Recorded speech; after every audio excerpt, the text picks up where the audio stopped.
बोलती पुस्तके. ज्यांना वाचनाचा नाद त्यांना बोलती पुस्तके घाली साद. आमचं चॅनल सबस्क्राईब करा आणि सबस्क्राईब करायला इतरांनाही सांगा. नमस्कार श्रोते मित्र हो, बोलती पुस्तके सादर करीत आहे लेखक बाळासाहेब भडकवाड लिखित कथा झपाटलेली. भर दुपारची वेळ, उन्हाचा रख झालेला, वर्ण सूर्य आग ओतत असलेला. गावात शुकशुकाट, वाऱ्याची दातखीळ बसलेली, त्यामुळे झाडाचं पान बी हालत नसलेलं. गावचा बौद्धवाडाही शांतच, आळसटल्या वाणी. वाड्यातली माणसं पोटापाण्याच्या विवंचनेत कुठंतरी रानामाळ्यात ढोर कष्ट करायला गेलेली. कुठंतरी एखादी म्हातारी नाकात तपकिरीची चिमट कुंबून शिंकत असलेली. कुठल्या तरी खोपटात एखादा म्हातारा ठसकत असलेला. बाकी वातावरण एकदम शांत, मरगळल्यावानी. भगवान गायकवाडाच्या घरात राहणारे पवार मास्तर मात्र गंजी फ्रॉक आणि पायजमा घालून दार उघडं ठेवून बसलेले.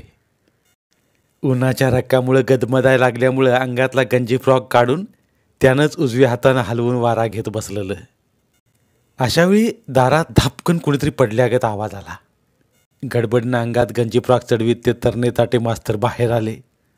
बघतात तर गोप्पा मुंबईकराची 22-23 वर्षांची तरणे ताटी देखणी बायको त्यांच्या दारात कोसळलेली, हातानं विचित्र हातवारे करीत असलेली. एखाद्या फिट आलेल्या बाईवानी. क्षणात मास्तर घाबरले. सहज बघायला म्हणून गेले तर त्या बाईनं त्यांच्या गळ्यालाच मिठी मारली आणि म्हणाली, "त्यो बघा, त्यो आला या, त्यो मला लई आवडला या." "अहो बाई, असं असं वातात बडबडल्यावानी काय करायला लागलाय आ?" असं मास्तर म्हणाले. तेवढ्यात तिनं मृत्यूपंथास निघाल्या माणसावानी मानस टाकली. हे काय भलतंच, ह्या बाईला भूतापितानं झपाटलंय का काय? असं स्वतःशीच पुटपुटत मास्तरनं तिला 2 हातावर उचलून घरात आणलं. गोदडीवर झोपिवलं. तिचं वाकडं तिकडं झालेलं पाय सरळ केलं. माठातलं पाणी आणून तिच्या तोंडावर शिंपाडलं. तिनं डोळं किलकिलं करून पाहिलं. आता मास्तराच्या जीवात जीव आला. बरं झालं बाबा, सावध तरी झाली. विनाकारण काहीतरी बला अंगावर यायची. तेवढ्यात तिनं परत किंकाळी फोडली. "त्यो बघा, त्यो आलाय, त्याला म्या सोडणार नाही." किंकाळी जरा मोठ्यानंच होती, त्यामुळं कुठूनशी कशी कुणास ठाऊक, पण 2-4 गडी माणसं गोळा झाली. 1-2 म्हाताऱ्या पण टपकल्या. ही माणसं घरात शिरताच गोपाच्या बायकोनं अंगात आल्यागत सुरू केलं. त्यातली एक म्हातारी म्हणाली, "हे व काय भलतंच लचांड, ही तर त्या गोप्याची बायको आहे की मास्तर." "वय ना, दुपारच्या सुट्टीत येऊन जरा आराम करीत होतो. दारात जुनाट झाड मोडून पडावं तशी ही बया पडली." परत त्या बाईनं करायला सुरू केलं. जमलेल्यातला एक गडी म्हणाला, "बायली, करणी धरणीची तर ही बाधा नसावी. करणी हाय का एखादा राखीसीच्या अंगात शिरलाय कुणास ठाऊक. द्या दुपारीच अशी आमन धपक्या येऊन पडली या म्हणल्यावर काहीतरी बाहेर वशाचीच बाधा असणार राव." गड्यांची चर्चा सुरू झाली. तेवढ्यात त्या बाईनं उठून बसल्यागत केलं. आळोके पिळोके देत दात कडाकडा वाजवत ती म्हणाली, "दाऊ का तुम्हाला इंगा?" त्याबरोबर जमलेली माणसं भेदरली. या बाईला चांगलंच घेरल्या राव. आता कुठला राखी शिरलाय म्हणावं हिच्या अंगात.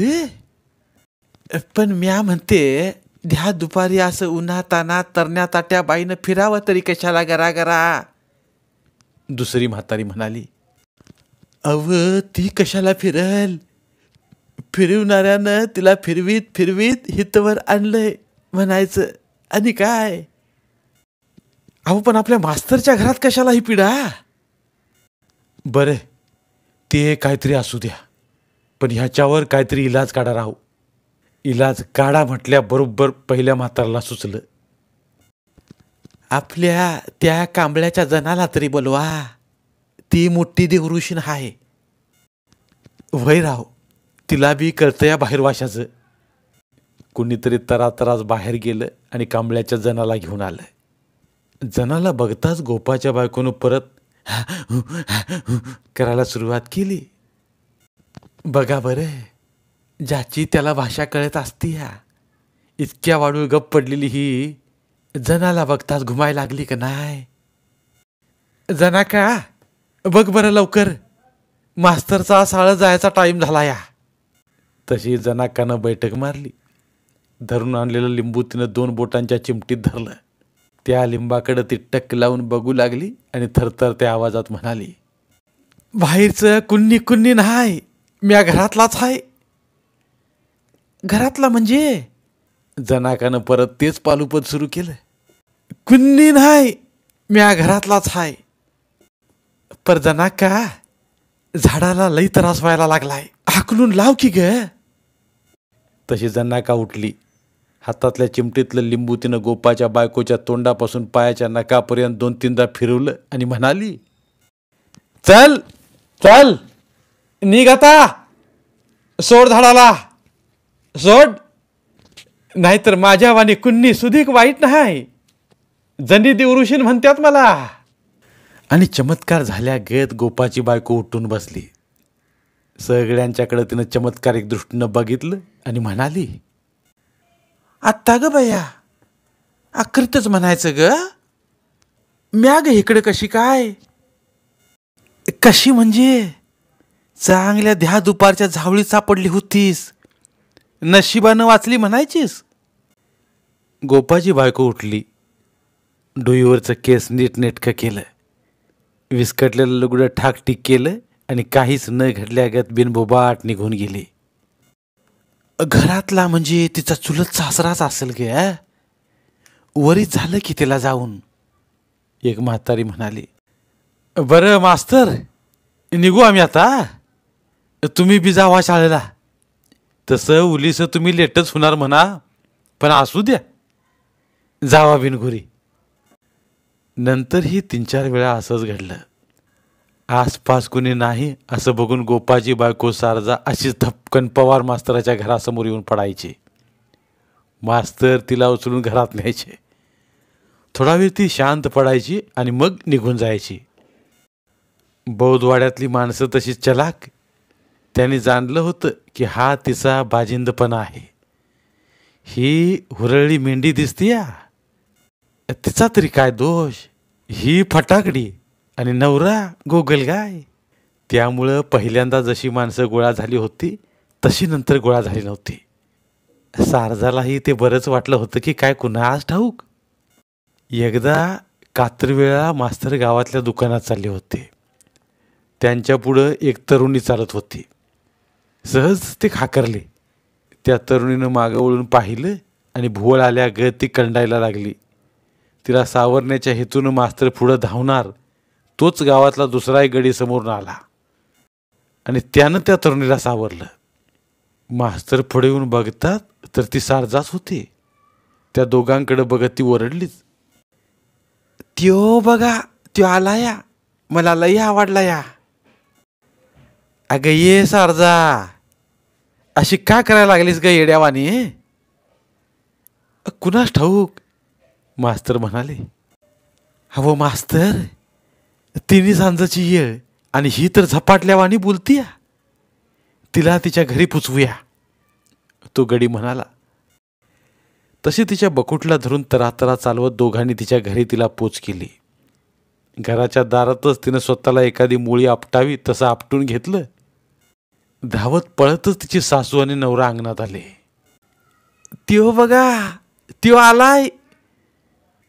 हे र काही प्रीत म्हणायचं सोनाप्पा.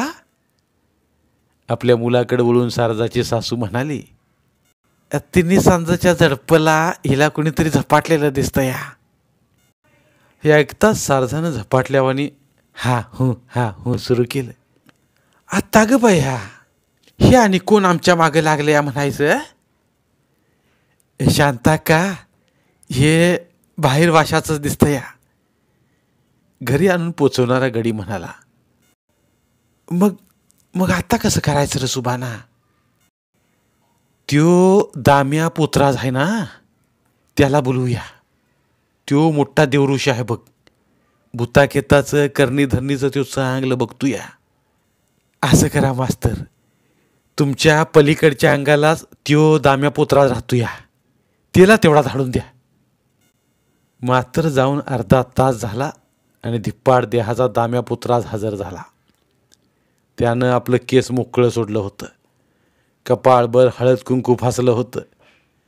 तो आल्याबरोबर माणसाने त्याला जागा करून दिली. अलकट पालकट मांडी घालून तो बसला. त्यानं डोळं मिटून घेतलं. त्याच्या अंगाशी थोडीशी थरथर झाली आणि तो म्हणाला, कुठं आहे ते झाड? माझ्या मोहर त्याला आणून बसवा. सारजाला तिच्या सासूनं दाम्या मोहर आणून बसविलं. चल बोल, कोण आहेस तू? दाम्या गरजला. आता सारजानेही घुमत घुमत हा करायला सुरुवात केली. त्यो आला बघ, त्याला म्या सोडणार नाही. कसा सोडत नाही तेच मी अभि बघतो. चल सोड झाडाला. दामा, झाडाला लई त्रास देऊ नगस. त्रास देऊ नगस कसं? झाडाला पक्क आवळून धरलं या. पक्क डॅम्बिस भूत दिसत या. अव पर त्या दिवशी तर त्या जणानं सांगितलं या घरातलंच कोणतरी आहे म्हणून. तिचा चुलत सासराच गेल्या वर्षी खर्चला नव्ह. जनीला काय करत या? अख्ख्या गावाचं देवरूस पण कोण करत या? आणि कोण? तूच की रे बाबा. मग जनीचं खरं असेल का माझं? तुझंच असणार की रे. अव एवढ्या तरण्या ताट्यापूरला झपाटलं या म्हणजे म्हातार कसा असेल? चांगला कोणीतरी पैलवानच असला पाहिजे. सारखं म्हणतीया त्योच मला पाहिजे, त्योच मला पाहिजे. दाम्या, ह्यातनं सोडी बाबा आम्हाला. तुझ्या भूताचं काय द्यायचं असेल ते द्यायला आम्ही तयार हाया. सारदाची सासू मध्येच बोलली. म्हातारी आहे, आधी मला त्या खविसाला तरी हाकलू दे, मग बघू त्या खविसाचा काय खानादाना आहे त्यो. हा बघ बाबा, झाडाला ह्यातनं रिकाम कर. हा सोड म्हणतोय ना मा, सोड. असं म्हणत त्यानं त्याच्यासोबत आणला आसूड हवेत घुमिवला आणि जुमानून सारजाच्या पाठीत त्याचा तडाखा दिला. सारजा कळवाळली तरीही म्हणाली, म्या नाही जाणार. त्यो मला पाहिजे. कसा जात नाही तेच बघतो. परत दाम्यानं आसुळाचं 2-3 तडाखं तिच्या पाठीवर मारलं. ते सहन करणं तिला शक्य नव्हतं म्हणून ती ओरडली, जातो जातो, म्या जातो. आणि मग निपचित पडली. बघा पळाला का नाही तो खवीस, पण त्याचा खाना त्याला पोचविला पाहिजे, नाहीतर परत माघारी यायचा. काय त्याचा खाना आहे ते तरी सांग बाबा. एवढा दांडगा खवीस हाय म्हणजे त्याचा खाना बी बकासुरा वाणीच असणार की. काय बी असू दे, पर ही कीड आमच्या घरात न घे. शारदाचा नवरा पहिल्यांदाच बोलला, सांग बाबा खाना त्या खविसाचा. तसं डोळं झाकून दाम्या म्हणाला, 21 चेलच्या, 21 तळीव निवद, 21 अंडी, 21 बदाम, 21 खारका, अर्धा किलो तूप, अर्धा लिटर दूध, 21 पानं आणि 21 सुपाऱ्या. परवा दिवशी झांजड पडताना वड्याच्या वरल्या अंगाला कुणाला ना माहीत होता ह्यो खाना ठेवायचा. ठेवला की कुणाला ना बोलता घरी यायचं आणि हातपाय धुयाचं. काय रविवारचा दिवस, शाळेला सुट्टी. जेवण करून पवार मास्तरानं ताणून दिली होती. आत्ताशी कुठं त्यांनी घोरायला सुरुवात केली, तोच दारावर टकटक झाली. आता असल्या उन्हाच्या रकात कोण कलमडलं असं स्वतःशीच पुढपुढत त्याने कूस बदलली. परत दारावर टकटक झाली. आता मात्र ते उठले आणि दाराला आतून घातलेली कडी काढली. कडी काढल्याबरोबर सारजा गप्प दिशा आत घुसली आणि तिनं स्वतःच दाराची कडी लावली. तशी थोडंसं घाबरूनच पवार मास्तर म्हणाले, अव अहो हे काय करताय? कुठं आहे काय? कडी घातली आतनं. अहो पर असं कसं? आमच्या गावरान बायकांचं असंच असतं या. म्या नाही त्यातली आणि कडी लावा आतली. हे जरा जास्तच होतं या. अहो कुणी बघितलं म्हणजे? आत्ता कोण येणार आहे बघायला? त्या शामराव पाटलाच्या पुरीच्या लग्नाला झाडून सारं गाव गेलं या. 2 टरका केल्या होत्या. पाटलानं समद गाव हाकून नेलं या. गावात आता चिटपाखरू सुधीक नाही. समदा चाकाचोळा घेऊनच मी आली ना. हं? पण तुम्ही कसं नाही गेलं त्या लग्नाला? म्या आजारी असल्याचं ढोंग केलं. पिटाळलं त्या नवऱ्याला आणि सासूला बी. मग इकडे कशाला आला हो?